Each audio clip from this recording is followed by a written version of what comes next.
Hello and welcome. I'm Luciera, and you have joined us here at the People's Film Festival. Now today I have the honor and the privilege to be interviewing someone who I think is extraordinary in every sense of the word, Mr. Jordan Stone. Thank you, Jordan, for joining us today. Thank you, Lou. It's a pleasure and an honor to be here.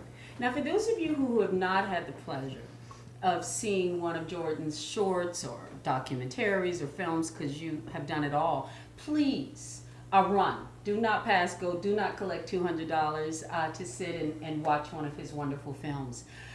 We're going to start with the fact that both of your parents are filmmakers. Tell us about that and how that inspired you, if it did. Well, it's a long story. They were very involved in New York in the 60s and the 70s in what would be called now the underground avant-garde independent cinema, and worked with filmmakers Robert Kramer, Stan Brakhage, Adolphus Mekas, Jonas Mekas, Wow. and a lot of what is considered underground filmmaking.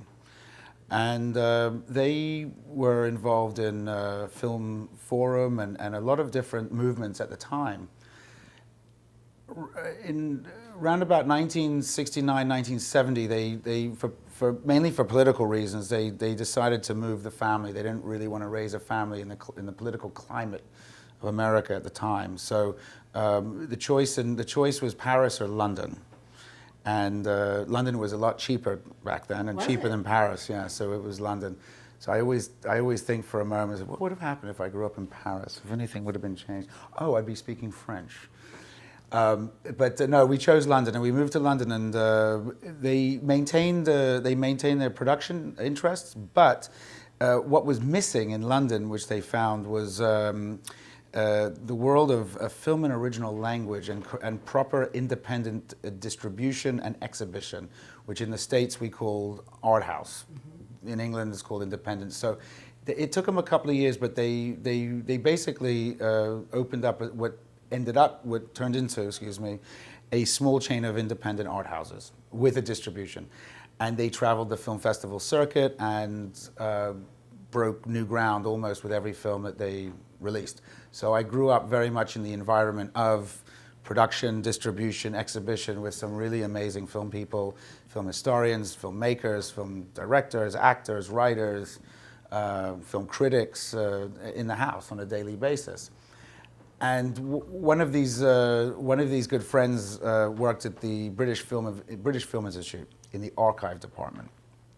And because we were always a very social family, also here in New York, we always had a 16mm and an 8mm projector in the house with cinema seats and a screen. So our friend from the archive department from the British Film Institute would every Saturday bring over a print of something that had just been lost in the archives, and big dinner and a movie in the living room with everyone attending. And it was, I really grew up watching almost every film ever made. And because they were distributors, filmmakers from around the world would send them films. So I remember also in the early 80s, we were maybe one of the first families or one of the first people to have a video projection system in the house also. That was big news. So. My mother always said, if you want to make movies, you have to watch them, you know. Excellent. You know, you can go to school, you can listen to people and talk about theory, but if you really want to make movies, you got to watch them. You got to watch all the movies to see how it's done. Do you think growing up with such a unique background that lent to you having what I like to say is a very personal approach to your filmmaking? I feel as if when I've seen the Iron and Fran, I got the impression that you love these people. This was someone that you leave with a feeling that you want to leave with a piece of them, and you left a piece of you in the room. Does that come from growing up in such a unique background? For sure. I've been able to let's say divide. I mean, everything's personal at the end of the day, but working professionally, let's say, on projects that I'm called to work on, Hollywood films, commercials, teamed up with directors as an assistant director or as a producer. Professionally speaking, there's there's less of the personal element that you add, except for the experience that you bring to the set, to the production, working with actors, working with the director, working on my personal projects. Yes, absolutely correct. There's an intimacy that I found is especially in documentary filmmaking. There's an intimacy that I think a lot of people not struggle, but that's the trick, I think, and that's the thing to get. And with Irwin and Fran, I grew up with them, so I already had that advantage in the sense that they trusted me. I knew what I could. I didn't know what to expect, but I knew that I wasn't going to have any issues with them. They gave you free reign. Exactly. Mm-hmm. But because they're so old, they were in their 90s, I was hesitant to ask them.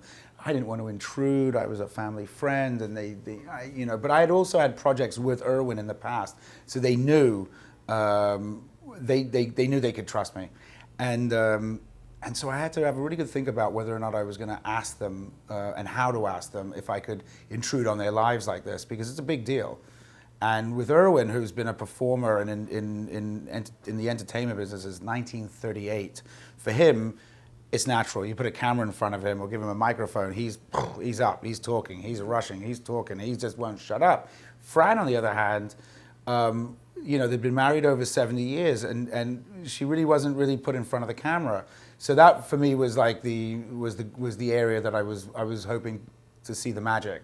And there's a lot of magic. There's definitely a lot of magic. There's so much magic. I do not want to give away more about the film. I will say that this is the film that we are viewing here at the People's Film Festival, so you are going to enjoy it. I want to also hit on a short that I was personally touched by, Pico, Bags for Ethiopia. Your lovely wife, Marina, had the... did she inspire you for this? How did that come about, you two collaborating on this? I am inspired by my wife every morning. Oh. Every day. Love that. I'm one of the luckiest men in the world to have such an amazing wife, partner, soulmate, and supporter and inspiration.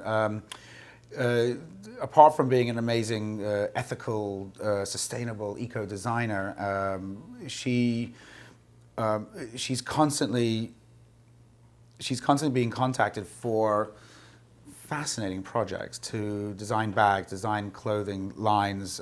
She comes from a background, she's third generation knitwear.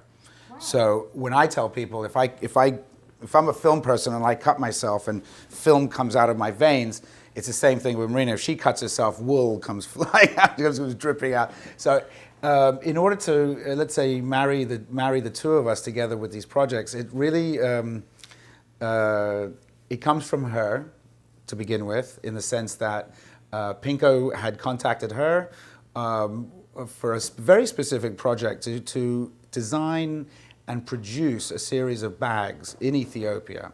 And they really wanted a product that was made 100% from Africa. Now the Africans are not looking for charity, they're not looking for handout. They want the West to almost bring work to them. By bringing work to them, it expands the workforce. Right. It creates more finance and economy. Which is something that can sustain a community or a... Exactly. So a project like Pinko was a large Italian accessories company. They ordered 25,000 bags. And the next step was, because they started selling like hotcakes, even though my father used to say they should be selling like bags, they ordered more. And so the factory in Ethiopia has to employ more people, and therefore there's more money in circulation. Saying all that, during the initial meeting, Pinko said, well, of course you're going to go to Ethiopia, and of course you're going to do this and do that, and of course we're going to need a film about it too. At which point Marina said, okay, well, my husband's a filmmaker, he's going to take care of this. So it started like that. And we went to, she used it was an extraordinary experience. She used her inspiration for the design of the bags were taken from the body paint from two very, very obscure tribes in the Omo Valley in southern Ethiopia. And it's not like you can pick up a phone and say, right, we're coming over, we're going to do a film. It's nothing like that. You have to, the travel arrangements alone, just to get there, it becomes a voyage and a real experience. It's a real travel. I don't want to say travel in the dark. It's a real voyage into the unknown, as it were, because we had to go there and we had to find these tribes, and it's not like they're signposted either. But we worked with a very, very good travel agency that that got us down there, and once we found them, the approach to working with them also, I didn't want to. What I did was, when we arrived at the various tribal lands, I told everyone, okay, let's leave all the equipment in the car. Let's not go out guns blazing. How many people did you bring with you? Three of us. Okay. And I just said, leave everything in the car, and I'm going to talk to the elders, and I'm going to explain to them why we're here, what we're doing, and that we're not tourists, and this is a project. This is a work related film. I showed them some other previous work that I'd done so that they understood who I was and Marina, and we showed them the bags, at which point one of the tribes, the women of the tribe, started snatching and started, wanting to get the bags. So it was a bit interesting culturally to explain to them, no, these aren't presents, these are bags that we have to put inside the films. But no, once I explained all that, and we promised to, we also told them that they had to share the money that we were going to give to the tribe, as opposed to the individuals that we were filming, and everything had to be shared. And as soon as that go? It was fine. Okay. It was fine. I mean, some of the women, actually, I have to say, in one of the tribes weren't happy about it because they wanted to be filmed. But the body paint, with that visually, this was just an incredible piece. Yeah. I can't wait to even get into that. But just real quickly, we should go back to Erwin. It's only 4.5 minutes. Yep. The short. How much editing? Because while watching it, I thought there is so much incredible footage here visually. I can't imagine sitting there and editing. Was there hours and days and weeks of footage? Did you go directly and see exactly what you needed?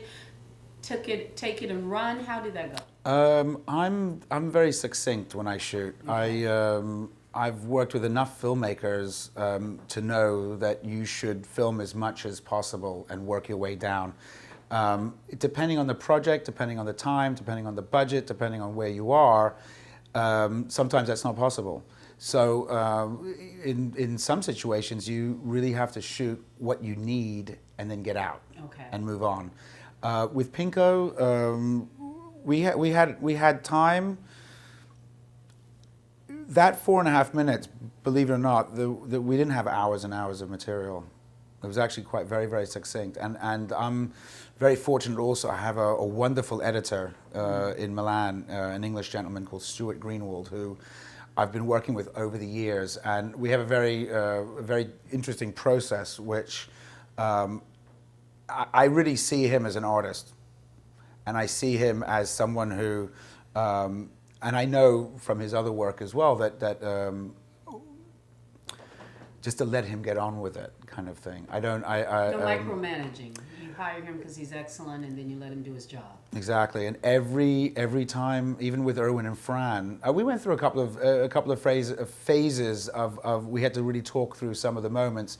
But it's almost like this: deliver the material to Stuart. We have a talk. We go through some of the material, and he says, "All right, I'll see you next week." Wow, that's a great trust. And he nails it every time. I mean, on every music videos, commercials, Erwin and Fran, Pinko, everything that we've done, Stuart nails it. So I'm very lucky to have this collaboration. And I respect him as an artist, because a lot of editors don't have that freedom. They have directors, they have producers, they have people sitting on top of them, and they're not really able to breathe what they do. So we will definitely come back to that.